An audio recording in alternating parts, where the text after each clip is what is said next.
এক গ্রামে এক বট গাছ ছিল। মাঝরাত হওয়াতে কিছু গ্রামের লোকেদের একটা ডালে এক মহিলাকে চিত হয়ে শুতে দেখা যেত। গ্রামের লোকেরা ওকে দেখেই ওখান থেকে ভয়ের চোটে পালাতো। সব গ্রামের লোকেরা মানত যে ওই মহিলা কোনো সাধারণ মহিলা নয়, ও এক শাকচুন্নি যে গাছে থাকে। ওই এলাকাতে ওই শাকচুন্নির ভয় এত বেড়ে গেছিল যার জন্য লোক ওখান থেকে বাড়ি খালি করে যেতে থাকছিল। আরে দেখো, সবাই এই এলাকাটাকে খালি করে যাচ্ছে। আমার মনে হয় আমাদেরও এখানে থাকা উচিত না। যদি কোনোদিন ওই শাকচুন্নি গাছ থেকে নিচে নেমে আসে তো আমাদের লাশও পাওয়া যাবে না। আরে তুমি কি পাগল হয়ে গেছো? কোনো শাকচুনি হয় না, এইসব গ্রামের লোকেদের মনের ভুল। আরে আপনার মাথা তো খারাপ হয়ে যায়নি? অনেক গ্রামের লোকেরা নিজের চোখে শাকচুন্নিকে গাছে শুতে দেখেছে। আরে ইয়ার, আমি এখন এর মনের ভুলের সমাধান কি করে করি? আচ্ছা ঠিক আছে, আমাকে একদিনের সময় দাও, আমরা কাল এখান থেকে ঘর খালি করে চলে যাব। তারপর রাত হওয়াতে ওই এলাকাতে শুধু ওরা দুজনই বেঁচে ছিল। বাকি সবাই ওখান থেকে বাড়ি খালি করে চলে গিয়ে থাকে। সুষমা জানলার কাছে দাঁড়িয়ে থাকে। আরে আমার তো অনেক ভয় লাগছে। দেখো না, বাইরে কত নিস্তব্ধ। এখানে আমাদের ছাড়া কেউ নেই। হতভাগা সবাই এই গ্রামটাকে ছেড়ে চলে গেছে। আরে কিচ্ছু হবে না, তুমি ভয় পেও না। আমি অন্য জায়গায় একটা বাড়ি ভাড়া দেখে নিয়েছি। কাল সকাল হতেই আমরা এই জায়গা ছেড়ে চলে যাব। হ্যাঁ। তারপর ওরা দুজন শুতে থাকে। তখনই কুকুর কাঁদতে শুরু করে। ভয়ের চোটে সুষমার ঘুম ভেঙে যায়।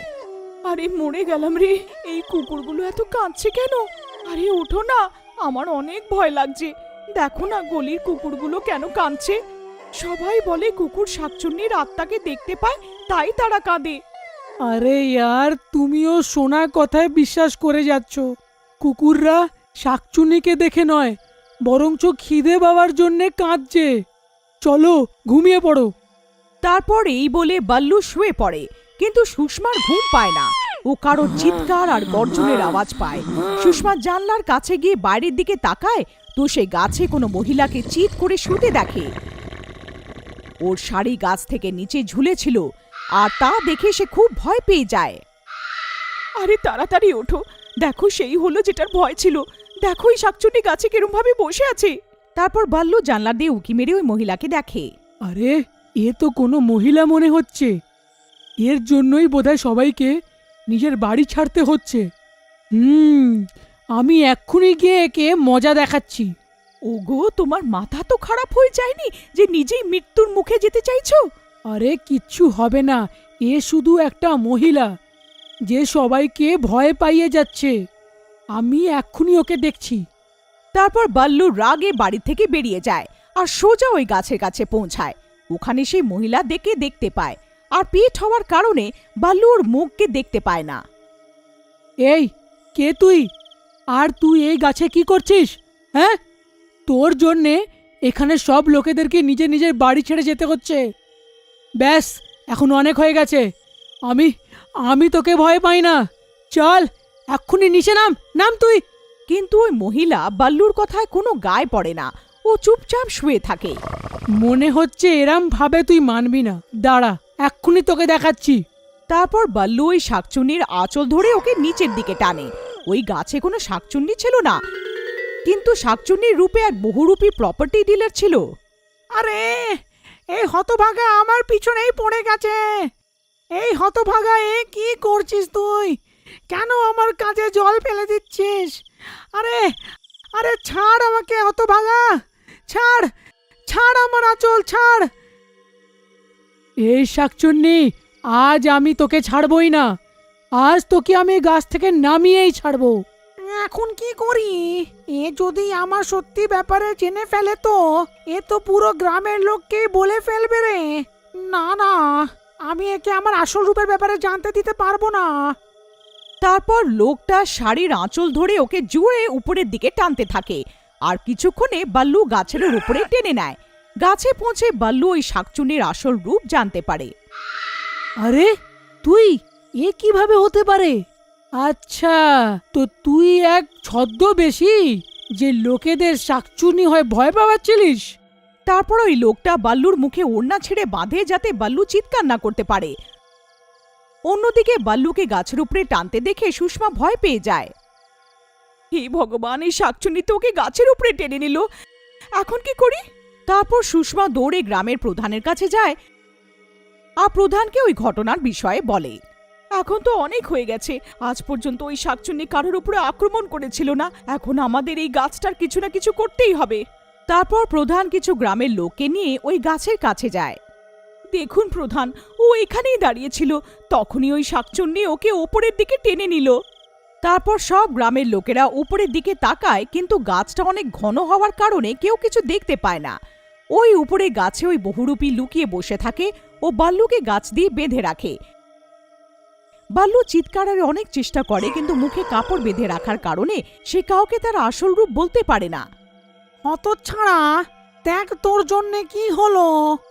আজ অব্দি ভয়ের চোটে কেউ গ্রামের লোক এখানে আসার সাহস করতো না।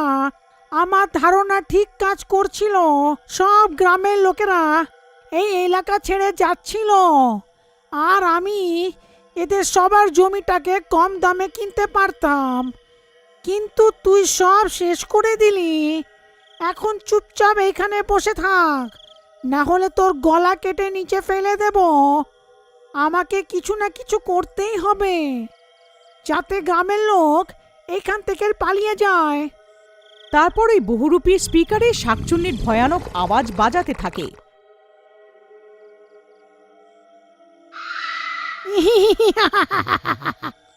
আরে মরে গেলাম রে প্রধান মশাই। মনে হচ্ছে ওই শাকচুন্নি আবার জেগে গেছে, তাই গর্জন করছে। আমার মনে হচ্ছে আমাদের এইখান থেকে চলে যাওয়াই উচিত। চলো এখান থেকে চলে যাই। না, আর আমরা ভয়ে ভয়ে বাঁচতে পারবো না। আজ আমাদের এই ডাইনিকে শাস্তি দিতেই হবে।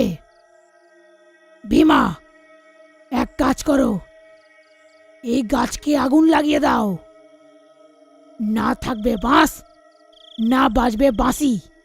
না না প্রধান মশাই, যদি আপনি গাছে আগুন লাগিয়ে দেন তো আমার স্বামীর কি হবে?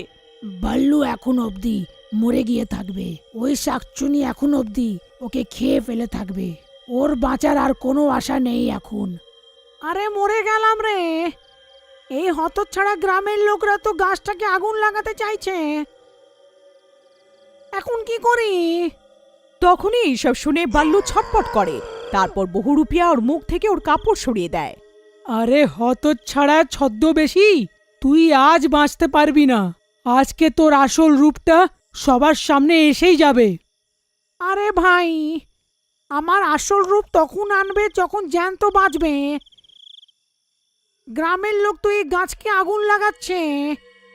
তখনই ভীমা গাছটাকে আগুন লাগিয়ে দেয়। আরে আরে আরে আরে মরে গেলাম রে। আরে হতভাগারা দাঁড়াও। আরে আরে আরে মরে গেলাম রে। আহ আহ আহ আরে বাবারে আহ। আরে আরে গ্রামের লোকেরা থামো, এইখানে কোনো শাকচুন্নি নেই। আমি আমি তো শুধু শাকচুন্নি হবার নাটক করছিলাম, যাতে ওদের জমি কম দামে কিনতে পারি। ও আরে বাবা, আরে মরে গেলাম রে। আরে আরে হতভাগারা, তাড়াতাড়ি আগুন নেবাও, না হলে আমি বাঁচতে পারবো না। আরে মরে মরে গেলাম রে।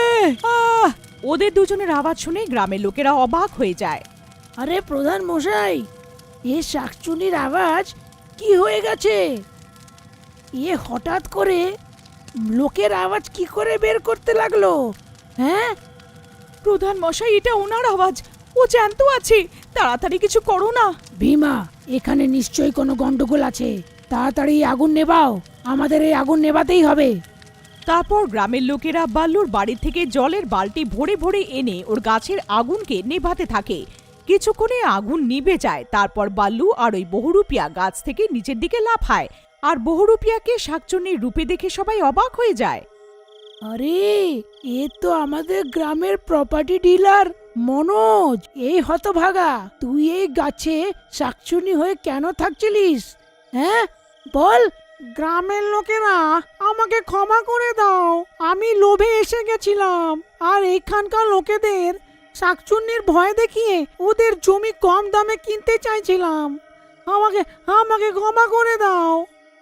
তারপর প্রধান ওকে পুলিশের কাছে দিয়ে দেয় আর সব গ্রামের লোকেরা নিজের নিজের বাড়ি ফেরত চলে আসে।